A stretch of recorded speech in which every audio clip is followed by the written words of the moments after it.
Hi, everybody. We are going to be looking at sexual abuse of children and young people in Chapter 13, another difficult chapter, but super important.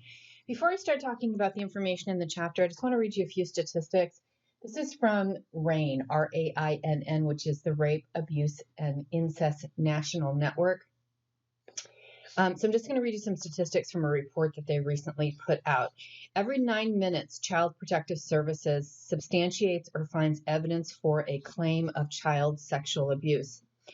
In 2016 alone, Child Protective Services agencies substantiated or found strong evidence to indicate that 57,000 children were victims of sexual abuse. 1 in 9 girls and 1 in 53 boys under the age of 18 experience sexual abuse or assault at the hands of an adult. 82% of all victims under age 18 are female. Females between the ages of 16 and 19 are 4 times more likely than the general population to be the victim of rape, attempted rape, or sexual assault. The effects of child sexual abuse can be long-lasting, and affects the victim's mental health. Victims are more likely than non-victims to experiencing the following mental health challenges. 4 times more likely to develop symptoms of drug abuse, 4 times more likely to experience post-traumatic stress disorder as an adult, and 3 times more likely to experience a major depressive episode as an adult. Out of the yearly 63,000 sexual abuse cases substantiated or found strong evidence by Child Protective Services, the perpetrator was most often the parent. In these statistics, 80% of the perpetrators were parents, 6% were other relatives, 5% were others, from siblings to strangers, and 4% were unmarried partners of a parent. Of the sexual abuse cases reported to Child Protective Services in 2013, 47,000 men and 5,000 women were the alleged perpetrators. In 88% of sexual abuse claims, the Child Protective Services substantiates or finds supporting evidence of the perpetrator is male.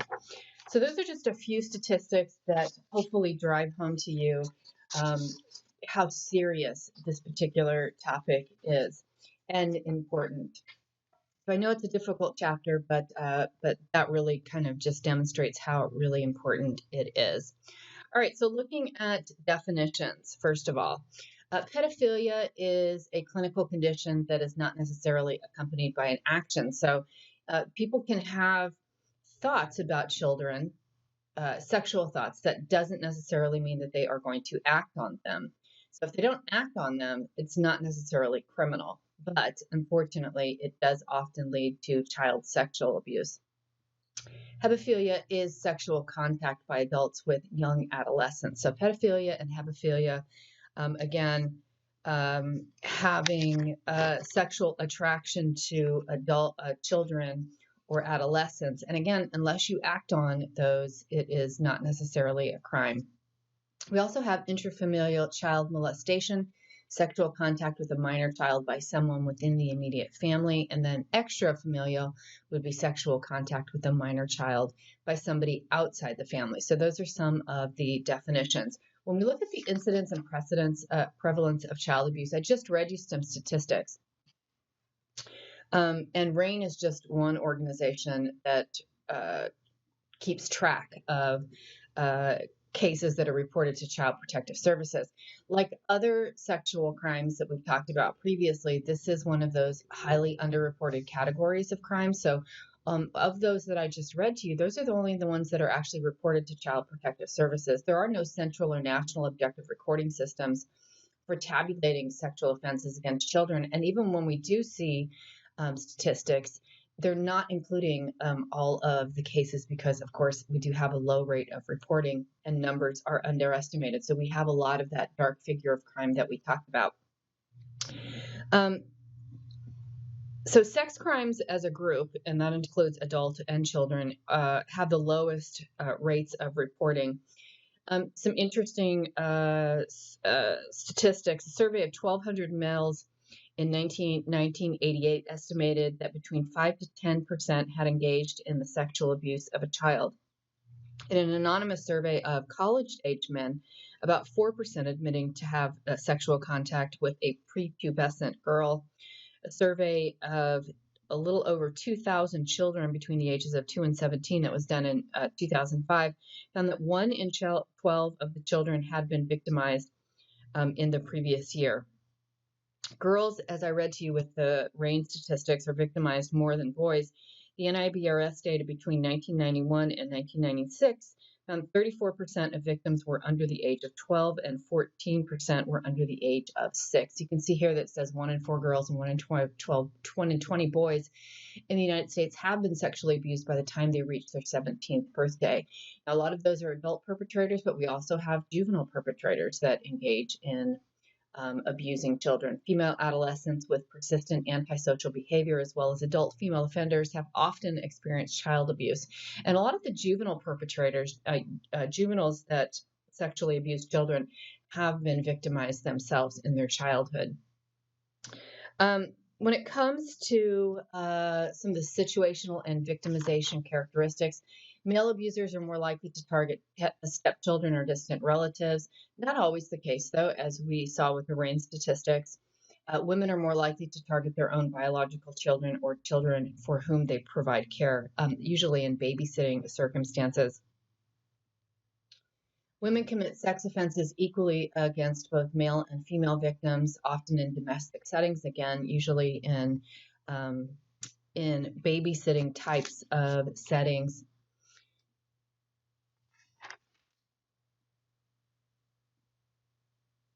Incest, a relationship between the two parents that is characterized by conflict and abusive behavior, is a strong risk factor for having incest take place in the family. And again, that's a sexual relationship between an adult and a child in the family.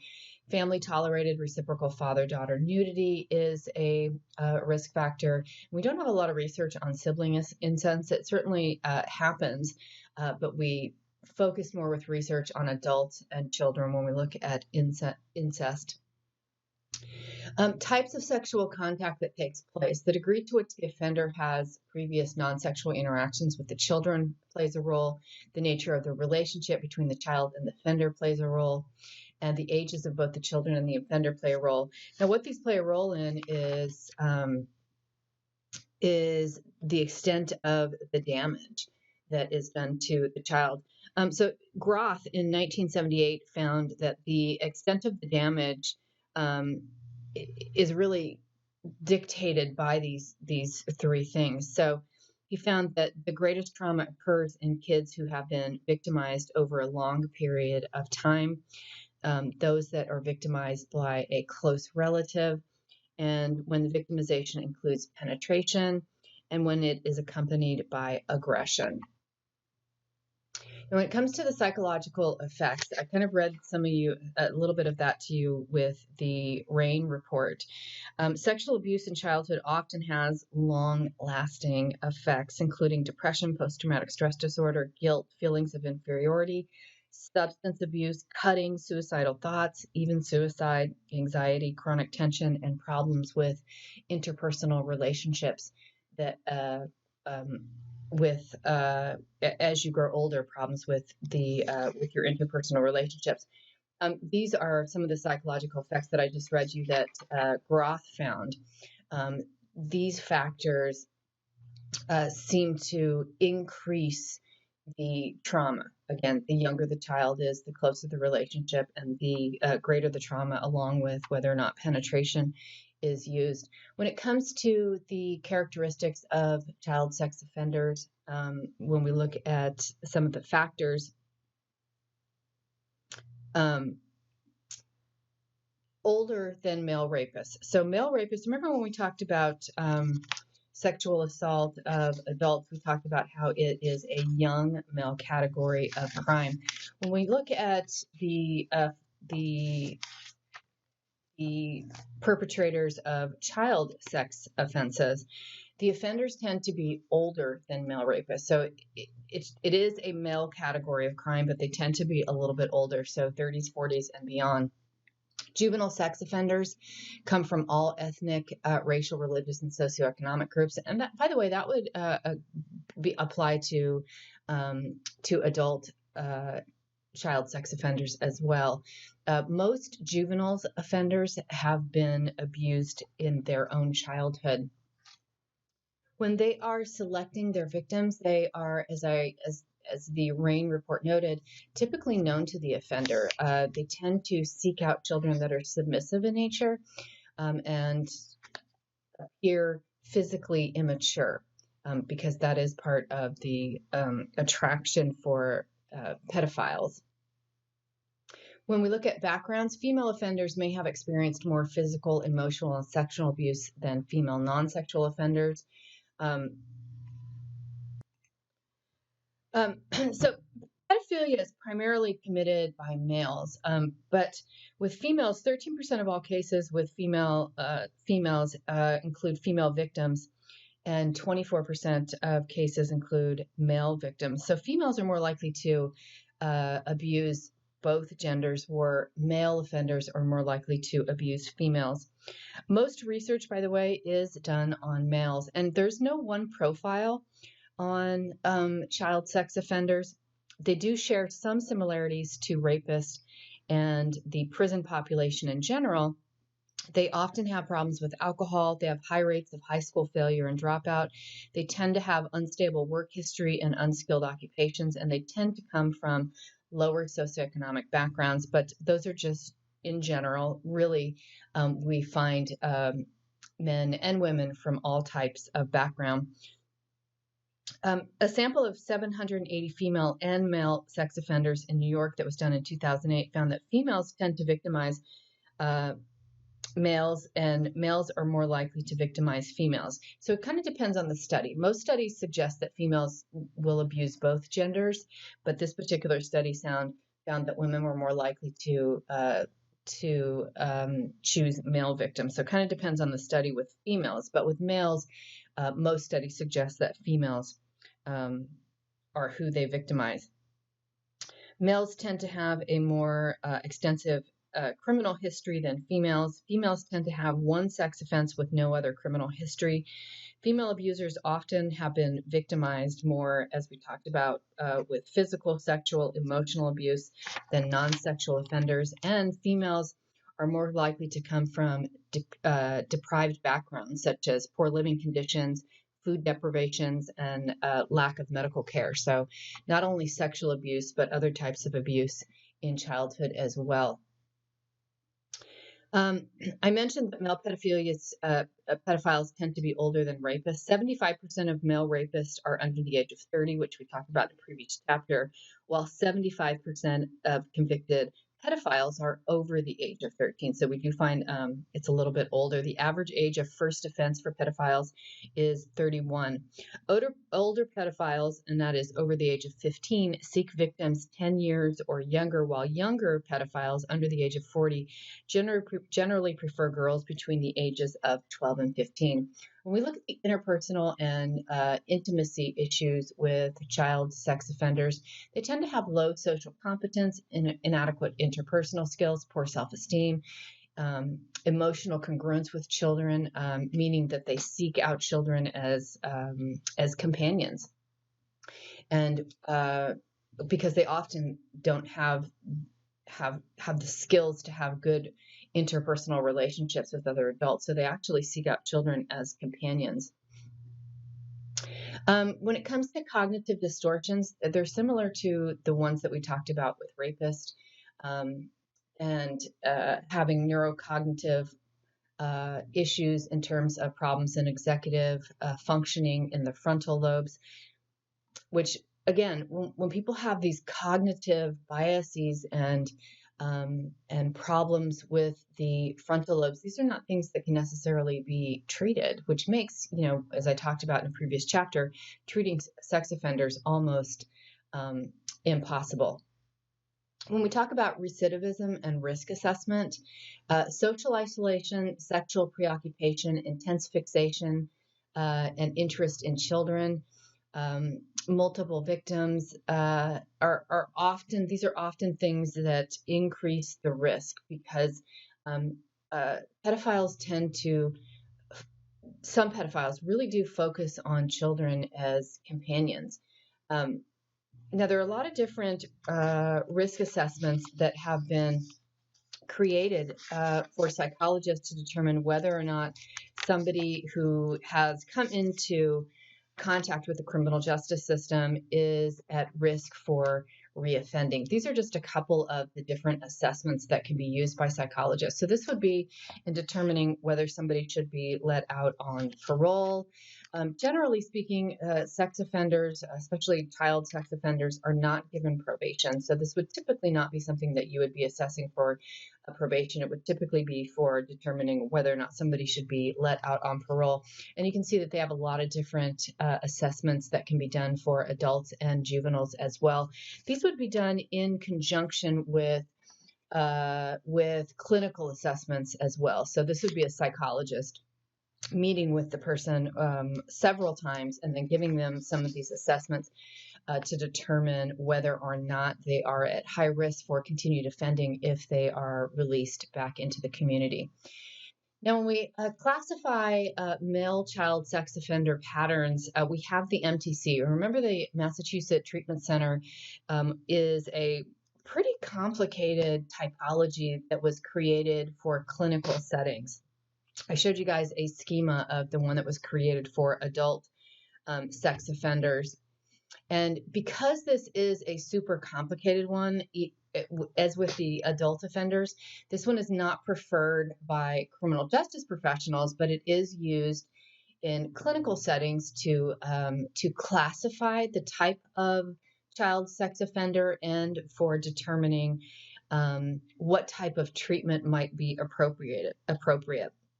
So we have the fixated. This is an immature type of pedophile. They prefer children as sexual and social companions. They have few mature relationships, and abuse includes fondling, and it's rarely violent. The regressed type. They have poor peer relations, sexual experiences in adolescence, develop feelings of masculine inadequacy and self-doubt, and victims are females and are often strangers. The exploitive type, they seek children to satisfy sexual needs. They trick children. They prey on the weak. When in need, they will use when they need to, they will use aggression and physical force. So there could be some injuries, due to aggression, physical aggression, and then the aggressive or sadistic type, they attack kids for sexual and aggressive reasons. They tend to have a long history of antisocial behavior, often vicious and sadistic in their assault on children. So, of course, this is the type that we worry about the most, and we would find the most injuries with. Of these four types, only the regressed responds to treatment. Now, the MTC has further divided the regressed and fixated types into other categories based on the degree of fixation on children, the level of social competence, and the amount of contact that the offender has with children. So you can read more in depth about the MTC in the textbook. Now, just like with adult sex offenders, those who prey on adults, the Groth typology is a little bit simpler, and it's probably the one you may have heard of before, and it's one that is preferred by the criminal justice professionals. So this one has the fixated. So those in the immature or fixated group represent individuals whose sexual desires and preferences center around children and for whom sexual interests likely begin during adolescence. They're unlikely to have healthy sexual contacts with age-appropriate partners. They tend to be emotionally immature and preoccupied with children. Generally, these individuals go to great lengths to establish relationships with more vulnerable children, often through extensive grooming and premeditation. And they tend to target young male children who are not related to them. When thinking about the fixated typology, pedophiles often comes to mind. Oftentimes, sex offenders in the fixated subtype are considered to be at higher risk for continuing to commit additional sex offenses because of their primary deviant sexual interest in children and because they target male victims. Now, the regressed child offender, the individual who are categorized as regressed primarily have normal sexual interest towards and encounters with appropriate partners, although they do tend to be interested sexually in children. they do not tend to be interested sexually in children, they may turn to sexual contact with children as a means of coping or as a substitute for an appropriate partner during times of considerable stress in their lives. Thus, their behaviors may be more situational, opportunistic, and impulsive. This differs from the typically planned and entrenched offending behaviors of the fixated molesters. In addition, their victims are often girls, are often more likely to be children who are either within their families or well known to them and who are easily accessible during times of stress. Now, this has been further divided for sex force and sex pressure. So sex force, the exploitive type where force is used, sadistic where pleasure is taken from hurting the child, and sex pressure is where they entice the child, trick the child, try to get the child to feel indebted or obligated to them. So both of these are really interesting typologies. And again, you can read more in depth about these. I'm just kind of skimming the surface here in the chapter. But again, the Groth typology is one that is more often used by criminal justice professionals because it is a little bit simpler and doesn't have all those different classifications like the MTC does, which is really good for clinical settings. All right, when it comes to female sex offenders, creating a typology for female sex offenders is really difficult because we don't have a lot of them. There was one that was created that was based on 471 registered female adult sex offenders. Now, keep in mind, it was only 400 subjects, but again, most research is done on males, so we don't have a lot of females to do research on. But here is the typology that was created based on interviewing these females. The first is the heterosexual nurturers. This is the largest group according to this particular typology. Victims are only males and they average over the age of 12, generally in caretaking role, motivated by a desire for intimacy and don't seem harm in the relationship. Non-criminal homosexual, second largest group, adolescent female victims, age 13 is the average, same as heterosexual nurturers, but victims are female. So in both of these, the adult female engages in what she views as kind of a sexual relationship out of a desire for intimacy, and in her mind doesn't feel like she is harming the child. Then we have female sexual predators. They victimize both genders. The average age is 11, generally commit multiple types of crime, including sex crimes. The young adult exploiters commit sexual assault against both genders. The average age is 7. Youngest group of female sex offenders, on average, the age is 28, and about half are related to their victims. Homosexual criminals, extensive history of antisocial behavior, victims usually female, average age is 11. Crimes include sexual assault and forcing victims into pornography. The motivation for this is often financial. And then we have aggressive homosexual offenders, smallest group, also the oldest in terms of the age of the offender. Victims often young adults, not related to the offender. Internet facilitated sexual offending. Now, we do have, a lot of people, who now have access on the internet to chat rooms, to talking to young people. When they look at internet-based offenders, they find, and we've had a lot of attention on this in the last few years, obviously with social media and really just with the advent of all of the things that we have on the internet now. Offenders are likely to be non-Hispanic, white, single, and unemployed, slightly younger than those who have, than the traditional pedophiles who have physical contact. They typically, there is no typical profile of the online offender, but they tend to be, again, a little bit younger, and they typically restrict their activity to online. They usually don't seek contact with the victims. The victims are typically females, prepubescent girls, female white prepubescent girls between the ages of 12. And if they look at the number of images on the internet of young adolescents and children. Female images outnumber boy images on the internet by about 4-1. There was an act that was passed in 1996 to broaden the definition of child pornography to include any unusual depiction, photographs, films, videos, or even computer-aided generated images of children. So it doesn't have to be actual photographs anymore to be child pornography. Producers of child pornography are often those who have legitimate access to children. I know that's probably hard for you to believe, but that includes parents, guardians, and babysitters.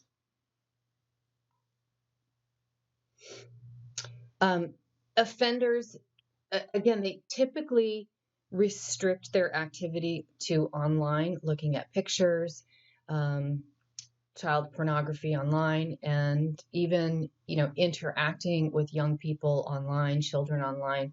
The vast majority do not seek out actual physical contact with their victims. Of course it happens, but these are just, in general, what research has found. Again, the victims tend to be prepubescent girls, white and Asian, and females outnumber males in terms of the number of images on the internet of children. All right, when it comes to sex trafficking is the economic exploitation of an individual through force, fraud, or coercion. It's the third leading criminal enterprise in the world and one of the fastest growing and most lucrative criminal activities globally. And of course, it does include children as victims. When we look at people who are vulnerable to trafficking, 57% have been sexually abused as children, 49% have been physically assaulted, 85% of victims of trafficking were victims of incest as girls, and 90% had been physically abused. 61% were frequently hit, slapped, punched, or had objects thrown at them. 40% were kicked, hit, beaten, raped, or threatened or attacked with a weapon by a member of their own household. Human trafficking reaches every culture and demographic. Traffickers exploit potential victims by seeking individuals who are vulnerable and have some of what they call the common risk factors, and that includes poverty, unemployment in the family, desperation for money, homelessness, family background that includes violence, abuse, or conflict, a need to be loved. So we're looking at vulnerable kids, immigration status, and homes in countries torn apart by armed conflict, civil unrest, political upheaval, corruption, or natural disasters. And it does happen here in the United States. So don't think that we don't have trafficking here in the United States, because of course we do. And again, it is for financial gain. It's commercial sexual exploitation. Offenders establish trusting relationship with their victims. Many of the traffickers are actually women, and victims are women and girls. When it comes to treatment of child sex offenders, I'll kind of go back to what I said about treating adult sex offenders, but it applies even more here. They do have what are called dynamic risk factors. They have problems with emotional regulation when it comes to sexual arousal. They have intimacy and social skill deficits. These are things, dynamic means that they can change.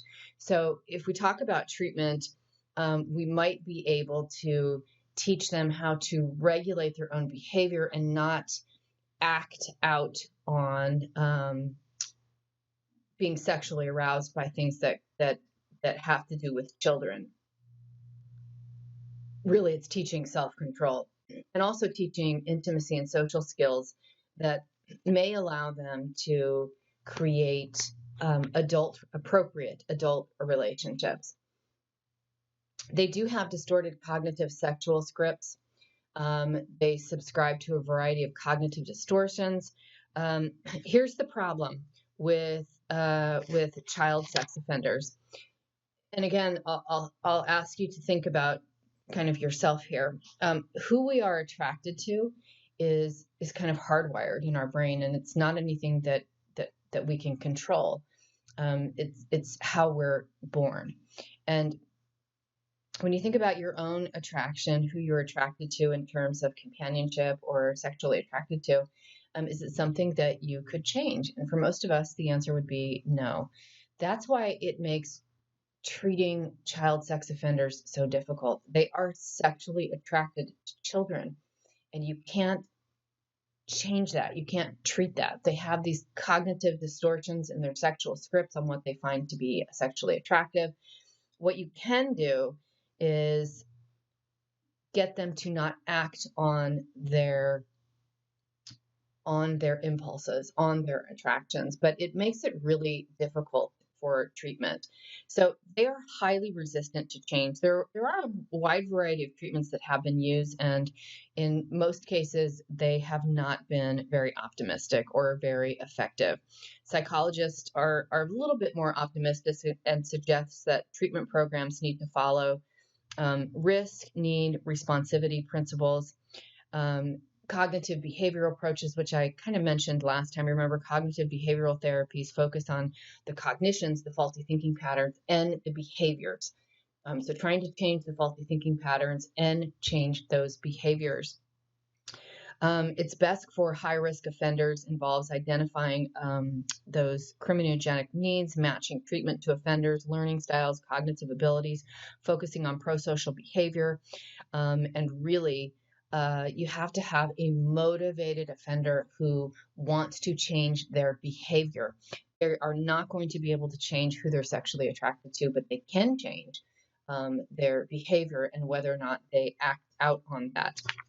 Most research, when it comes to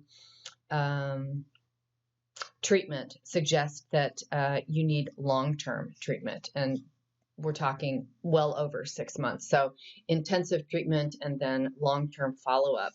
Now, when it comes to juvenile sex offenders, it's a little bit more optimistic when we look at juvenile sex offenders. Young people, juvenile child molesters have lower recidivism rates, about 2 to 14%. So that is lower than adult recidivism rates. Adult recidivism rates, depending on the study, are 20% or higher. When it comes to recidivism and remember that's repeat offending of adults, it's difficult to get accurate rates because once they're released, they might be more careful. One study of 4,500 pedophiles that was done in 2000 found 19% recidivism rate in 5 years. With juveniles, it's a little bit lower. So it's believed that juvenile child molesters age out of it, especially if they have treatment, because the vast majority of juvenile child molesters were abused themselves. And so they often, especially with therapy, can age out of that kind of behavior and go on to have appropriate adult relationships. So better news for juveniles than for adults. And let me talk a little bit more about juvenile sex offenders. They do commit a large number of sexual offenses against children, somewhere between 30 to 50%. Juvenile child molesters are very different from juvenile rapists. They are socially isolated. They have low social skills. They have peer rejection. They choose very young victims, and they're more likely to have been victims themselves. We don't have a lot of research on juvenile female sex offenders. Most of it is done on adult males, and any research that's done on females is usually done on adult females. Most victims of female juvenile sex offenders are relatives or acquaintances. So that's either a little brother, a little sister, or with babysitting. Most, of course, as I mentioned earlier, do have a history of sexual abuse. Now, when it comes to again, with treatment options, usually involve some type of cognitive behavioral therapy. There have been some studies using medications. Depo-Provera is one. Depo-Provera is a hormone that actually women use as birth control, but when it's given to male, it blocks the ability to get an erection. So it's called chemical castration. So they have done studies where they try to use this chemical castration to keep male sex offenders from reoffending, but those studies find that it doesn't stop them from reoffending. They still have the attraction and the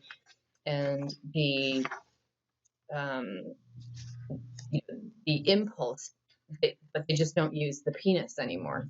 So it actually makes it even a little bit more can make it a little bit even more dangerous to the victim. When it comes to potential causes, there really are not a lot of theories to explain.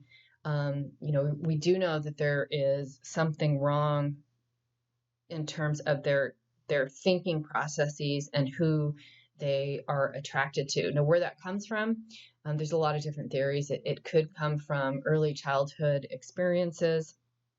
But there's definitely distortion in thinking patterns. And again, if you think about your own sexual attraction, who you're attracted to in terms of gender or physical type or all of those things, those are not things that you control. That's just kind of who you are.